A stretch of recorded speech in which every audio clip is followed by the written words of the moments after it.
Hey everybody, Kelly Engineering here, and welcome to episode 8 of Project Ozone 3. It is Sunday morning at 5:12 a.m. and I did so much on Saturday.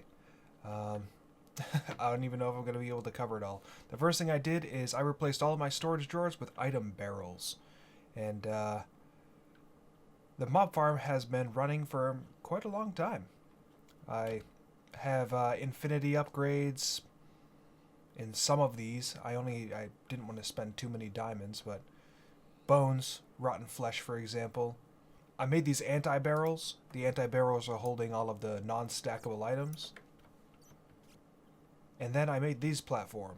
So this is going to be my main platform. The main platform I was using is now a giant patch of grass. But all of my sieving operations are being done here. I made 4 sieves. All of them have diamond meshes on it. I have this little setup right here with the dank null. And I actually want to show you something. I tried a bunch of things. I tried hoppers. I tried an item barrel with a hopper. I tried transfer nodes. Is this the one? Nope.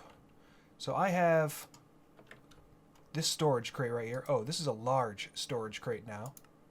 So it has three different levels. So I'm going to break this, collect all this stuff, and it's all in my dank null, and then I'm going to attach it to the dock. So you see this count right here, 1152 ore chunks. Look how quickly it's going down. As of right now, until I can get Ender IO conduits, this is the fastest I can go using the Ember Rekindled item extractors.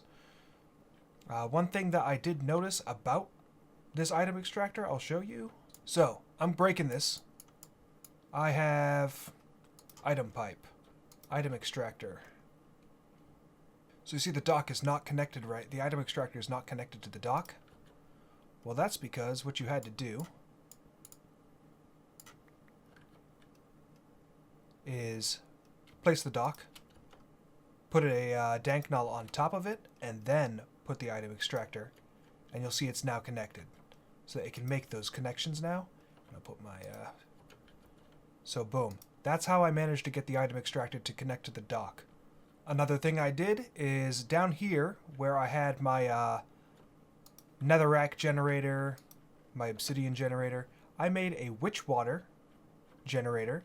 And I have 292 buckets of witch water. And I also made a soul sand generator just because so I could complete the set. This infinite water source from Overloaded is super easy to make. Just 2 buckets, glass, and a diamond for an infinite water source. And I have this infinite water source pushed into this barrel. It's on top of my psyllium, and it's making witch water. Also, my lava. I'm at 4,754 buckets of lava. Another thing I did is I have new trees here. So I have Sakura, Hopseed, Willow, Amaranth, and Tigerwood saplings. All in my hoppers. These are going to be for the other slime saplings later on once I actually get them. Now I'm going to show you how I managed to get the item barrels to work properly. Get these. So you see right here this item barrel connector. It works very similar to how a drawer controller works. You click it, it shows you everything that is connected to that controller. And I actually have 4 of them on each corner, even though I really only needed 1. This will look in a 9x9 area, 9x9x9 area, for any item barrels that are in the area. So these item connectors, connected to all of my barrels. I have the absorption hopper pushing out to the anti-barrels, and the anti-barrels are picking up my loot bags, my ability totems. One thing I noticed it's not doing is it's not picking up all of these trophies. I have item barrels down below that have the trophies in them, and for some odd reason it's not picking them up. I do not know why. It's not it's obviously not going into the anti-barrel, because the anti-barrel picks up non-stackable items, and since they're not going in, since it's not recognizing, that means it is stackable, but they're not going into the item barrels regardless. Some of them are, like the skeleton trophies, but the creeper trophies, the spider trophies, they're not. The pack is on beta 3.0.37, which means the furnace overhaul got an upgrade. That means that all of the upgrades I were using they were defunct. And when I loaded up the pack, these furnaces, it was like they were brand new. I lost all of my charcoal blocks, I lost all of my upgrades, and I had to remake them all. So I used quite a bit of redstone, iron, and glowstone dust to make these upgrades, but all 13 of the furnaces that I'm using are now fully upgraded again. Rack. Oh, and this is just the chest I'm storing all of my my adventuring items. And hammers in here. The first thing I want to do this episode is make a Glimmer Crystal. The Glimmer Crystal is going to allow me to get into the Twilight Forest. Getting into the Twilight Forest will allow me to get into Landia. And Landia is my overall goal. So I need to make an alchemy table from Embers. We're getting back into Embers. I'm going to make that, place it on the platform, and I'll be right back with you. So the first thing you're going to need for this setup is the Exchange Tablet, which is a copper plate, a dawnstone plate, dawnstone ingot, some Caminite bricks, and Caminite stairs. So you're only going to need one of these initially. And as far as this aspectus goes, you may need five towers. I'm going to make those right now. I misspoke on the name of it. It's actually Alchemy Pedestal.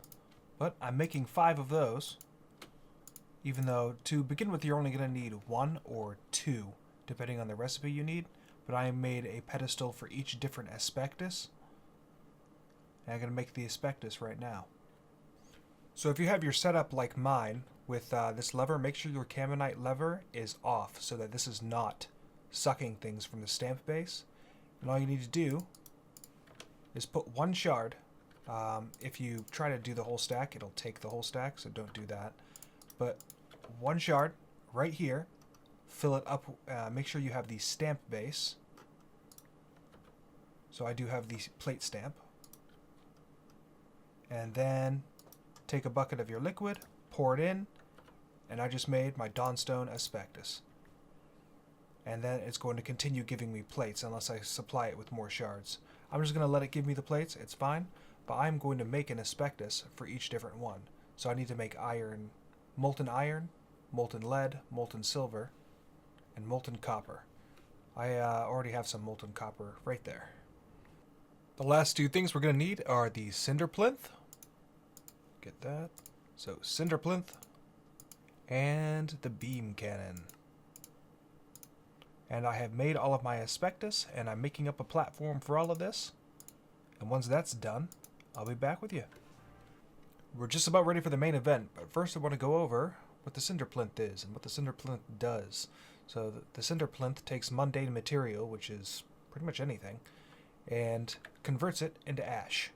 So by supplying ember to the Cinder Plinth and then placing the item in, it'll start making ash for you. I've already made a little bit of ash earlier. Now, same as the stamper, you can put a extractor underneath it and make it go to a bin. You can make it go to a chest, just so all of your ash isn't going everywhere. But ash is required for what's going on up here. We'll get to that shortly. We are ready to begin. So in this little thing right here, I have each of my alchemy pedestals with one of the aspectuses on each one. In the center, I have an exchange tablet. The exchange tablet is where you're going to put anything that you want to do your Embers Alchemy with. So all you have to do is right-click on any of the sides or on the top to put items in. I want to make the Glimmer Crystal, so that's going to be 2 Ember Shards, 2 pieces of gunpowder, and a piece of nether quartz, as well as 64 to 80 ash. That's what this symbol down here means. So the ash goes... Is this my Dawnstone? Yes, it is. So the ash goes in here, and I just put 64 ash in. I've made 6 stacks of ash, and I may go through it. This is not an exact science. There's a reason why in the recipe it has an in-between number. I'm starting on the low spectrum right now with only 64 ash. Oh, and each pedestal can only hold 64 ash. We'll get into that in just a second. And then I'm going to put, whoops, my shards.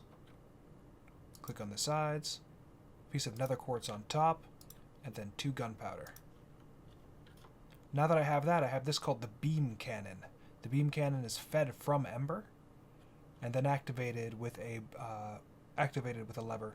In order to target something with the beam cannon, you just right-click, shift right-click, which you want it to go to, and you hear the light-clicked ding, and then right-click on the beam cannon, and you won't hear anything. But the cannon will immediately point towards what you clicked at, and that's how you'll know it works. Now, after it's fed with Ember, you flip the lever once you have an alchemy thing in there, and then you see a little pulsing going from the aspectus that has the ash in it. And after you wait a little while, oh, I need to turn this off. And after you wait a little while, it'll give you the item you want, or it will give you. It gave me alchemical waste. Dawnstone inaccuracy 6. Great. So, I have, in order to get that to work, I had my 64 ash in here initially, but it wasn't causing the beam cannon to pulse. So what I did is I put another Dawnstone aspectus right here, and then half and half. So 32 ash in here, 32 ash in that one, and then the beam cannon shot at the table no problem. Whenever you have the beam cannon on, make sure you turn it off. This thing is on a pulse. After a while, it will just fire. If you're in the line of sight of it, you will die. That thing is incredibly powerful. So looking back at this alchemical waste, if you look at this Dawnstone inaccuracy, that means that the ash that I had in each one of my plinths with a aspectus on it, I had 32 in each. But 32 caused an inaccuracy of 6, which means this is plus or minus 6. Now, since 64 was the minimum amount, I know that I need to add up to 6. And I'm going to try again with 35 ash piles. As I said before, this is not an exact science, and it's going to require trial and error for you to get it right. Depending on the number that I get eventually at the end of this may not be the number you get. It differs, and I don't know the variable, but it does differ. So I'm going to put my ingredients back on. Oh, one more thing. So Ember shards, I needed 2. However, this thing does take stacks. So there are 10 on there right now. That is not what I wanted. So you're going to have to separate each stack before putting it on the exchange tablet.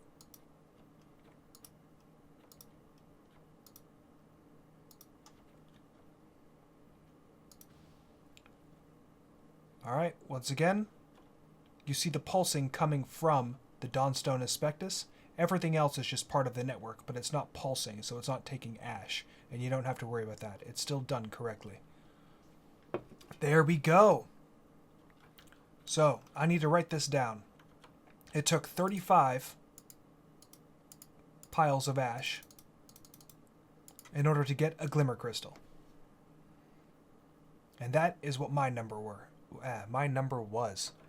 English, Kelly. Quest complete. Twilight Forest. Oh, that's beautiful. And that is how Embers Alchemy works. Trial and error. Ember supplied to beam cannon. Don't stand in the beam cannon. And if the recipe... So Glimmer Crystal was just an example recipe. If you look over here, you see 8 to 32, 32 to 64. So that is your experimentation range. And where the ash needs to go is also listed. One more thing. I'll reiterate just in case I wasn't clear. So this has a Dawnstone aspectus on it. This one was a copper that I exchanged for another Dawnstone. The only reason I did that is because the Glimmer Crystal requires more than 64 ash in order to work. Any of the other recipes that require 8 to 32, all you need is 1. And I only used the second because it was more than 64. So the completion of the Twilight Forest quest gave me a block of simple crystal. I'm going to break that down, complete this quest, and it's going to give me a Lordcraft Book of Knowledge. I'm going to read that before continuing because, as I said in the last episode, I do not know how Lordcraft works, and I do not know how Landia works, and I need to read through this. Yeah, nope. Reading through this, it's going to be more... I'm going to have to do more in this episode than I really... than I had intended in the first place. So what we're going to do is, instead of going to the Twilight Forest and starting Lordcraft, we're going to work in Epsilon and finally complete these battlearies. So the first thing I need to do, I'm going to craft up all of these things. Infinite water generator. The Shelving Unit, the Mag Grinder, the Mag Solar Panel, and I'm all going to place it on this platform where all my sieving stuff used to be. So I am making a bunch of graphite dust right now because that's what's needed for the infinite water source. It may be a... Where'd you go? It may be a Magneticraft water generator, but it requires an infinite water source from Nuclearcraft, which requires a basic plating, which requires the graphite dust. So that's the route we're going down right now. I've have plenty of tungsten from sieving all of that netherrack. I've already made my light tungsten plates. And we're almost good to go with the infinite water source. Alright, infinite water source from Nuclearcraft. Just gotta go refill up these buckets. And the water generator. 1 quest down. 2 copper wires, tungsten ingot, fine copper wire. 3 sulfur from the mob farm. And 6 zinc ingots makes a small battery. Put that all together. Thermopile. 2nd quest done. Got the wind turbine. The tough fabric is made from hemp, which I had growing since like episode 2. So, wind turbine. 3rd quest complete. Iron stiffened mesh and an iron plate makes an iron mesh. Figure that one out. And all of that for a sluice box. So whenever you craft Magneticraft blueprints and you place them down, it puts a little hologram here of where you need to place the blocks. I've already made up the grinder, the solar panel, and the shelf over here, and made the necessary iron grate machine blocks to complete this. So I'm going to place them down. Boom. So after you place all the blocks, hit it with one of your Magneticraft hammers, and now you have shelves. And with the shelf, you add chests to it, and it increases the storage you have. I'm going to make all of the other stuff to complete the solar panel and the grinder, and show you what all of those look like and how to actually set up the grinder. I suppose before I do that, I should explain to you how the shelving unit works. So if you right click it, you'll see all of the storage here. I've already added chests to it, but I have 3 different tabs. So the first shelf, the second shelf, then the third shelf. You see, add chests to increase storage. And if I was a little bit higher, oh, I can do that. Nice. Boom. I just added stuff to the third shelf. So now I have 3 shelves worth of stuff. Alright, so I have the grinder set up here, as well as the solar panel, and I also put the thermopile just so we can have some fun. I made the electric connector and the copper coil. That's required for another quest. I'm going to shift, right click. Boom. So the copper coil, I already had it set to this position right here.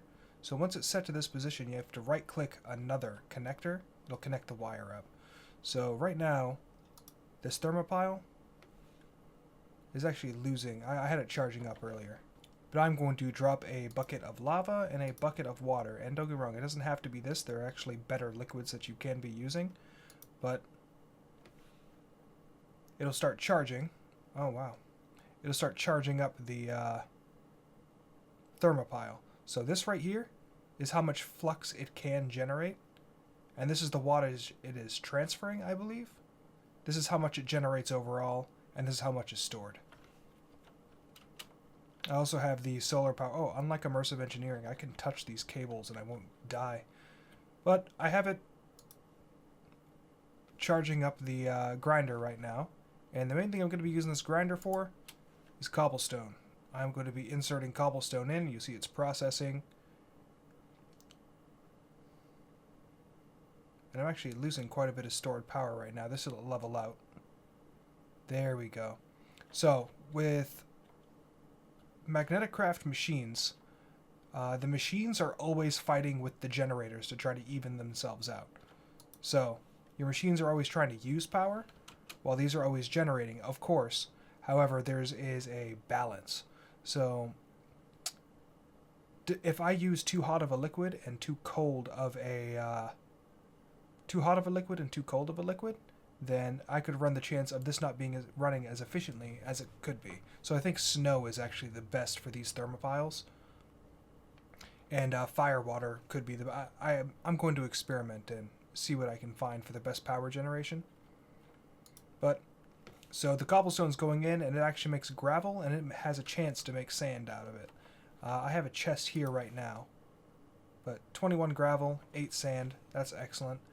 I am going to move this up to my sieving platform, and I'm going to place a sieve directly behind this, so that any cobblestone I put in will immediately get ground down, and then when it gets ground down, it'll go right to a sieve. Another thing that I'm going to be doing is, so I have this sluice box right here, and I honestly should have set it up earlier, but one of the curses of making the conscious decision to go in order. Archaic bricks. So if you take any sort of brick or ore or whatever, and you put inside the sluice box, pour some water on top of it, and bam. You see, I just got... Wow, that's a lot of... Okay, I put in the maximum amount. I got 40 ember shards out of that. Out of 10 archaic bricks. This recipe, this archaic brick recipe that gives me the ember shards, it doesn't work in the grinder. I don't know why. I don't know why the recipe... All other recipes that are in the sluice box are part of the grinder, except that archaic brick. But I have an easy way to make ember shards now. And while this is something that I already knew about and something I could have been using, I'd like to thank David hopefully, I'm going to butcher your name, I apologize. David Druliard, for pointing out that I could have been using this to get my ember crystals. I think you mentioned that in episode 5. And I just chose to do it the hard way for the sake of teaching and for the sake of progression. The last thing I'm going to make this episode for Magneticraft is the battery block. Boom. I think that was the last quest, actually.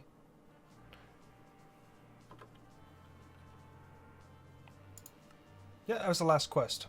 Cool. The last thing I'm going to do this episode is make the Ashen set of armor for members.